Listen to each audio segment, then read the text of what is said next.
बाबासाहेब आंबेडकरांचा देशाची जनता ही शांत बसणार नाही.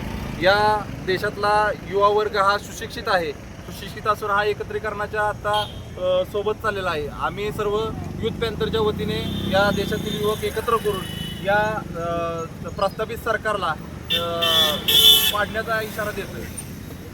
तुम्हाला आम्हाला नोकरीच्या संधी उपलब्ध करून दिल्या नाहीत. 15 लाख नोकऱ्या सांगितल्या होत्या. कुठेही नोकऱ्या, कुठेही रोजगार. इथं गॅस भेटणं झालेत. लोकांवरती हातगाड्यांवरती जे कामधंदे करतायत तरुण युवक, कोण कुठं ग्रॅज्युएशन करून चहा विकत होता त्याचा देखील गॅस बंद केलाय. तुम्ही शिक्षण दिलंय, खंडीवर शिक्षण दिलंय. शिक्षण सक्तीचं मोफत आहे ना? कुठं आहे शिक्षण मोफत सक्तीचं? सांगा बरं तुम्ही. आज शिक्षण करायला गेलं तर भरसमाट फी आहे. ते फिया पुढचं ऍडमिशन नोकरीसाठी गेलं तर नोकरीसाठी तिथं पैसे मागतात. एका सरकारी नोकरीसाठी आपण जर सर्वे केला तर किमान 1000 नोकऱ्या जर सरकारी असतील तर त्याला 27 आणि 28, 30, 35 हजार अर्ज असतात. यातनं रिक्रुटमेंट कुठं आहे? यातनं बेरोजगारीचं प्रमाण का वाढतंय? आता देशामध्ये गांजा, चरस, ज्या काही नशेचे पदार्थ येतात, आजकालची तरुण पिढी CGI सूर्यकांत साहेब काय म्हणले की आम्ही पॅरासाईट आहे, काय आम्ही परजीवी आहे. हो आहे, आम्ही परजीवी. कुणी बनवलं आम्हाला परजीवी? या प्रशासनानंच बनवलं ना. आज जर तुम्ही आम्हाला रोजगार दिले असते, संधी दिली असती, व्यावसायिक होण्यासाठी काहीतरी मार्ग दिले.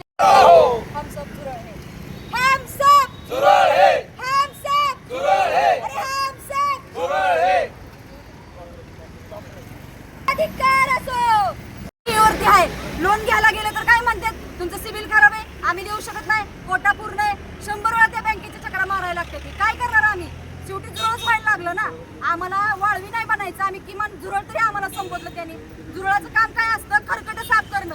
मग आम्ही ते तरी करतो ना. तुम्ही आमच्या वाटेला काय ठेवलंय? खरकटच ठेवलंय, तेवढंच साफ करतो. मग संविधान आज देशामध्ये युवकांचं बेरोजगारीचं प्रमाण हे फार मोठ्या प्रमाणात आहे आणि युवक आपापल्या पद्धतीने गोरगरीब जनताही कष्ट करून जगत आहे. आणि याला कुठंतरी नाव ठेवण्यासाठी सरन्यायाधीश, जस्टिस सरन्यायाधीश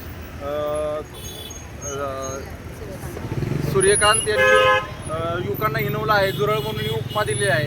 तर त्याचा आम्ही जाहीरपणे धिक्कार आणि निषेध करत आहोत.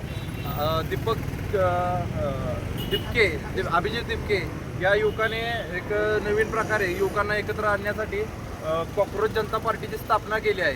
कॉक्रोच जनता पार्टी ही सर्वसामान्य युवकांची असून यामध्ये हिणवण्याचं काम हे सरन्यायाधीशांनी केलेलं आहे. तरी आम्ही त्यांचा जाहीर निषेध करतो.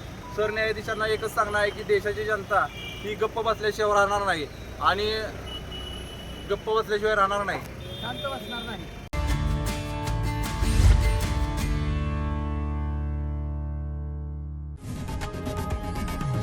लोकशाही मराठी ऐका, पहा, जागरूक रहा.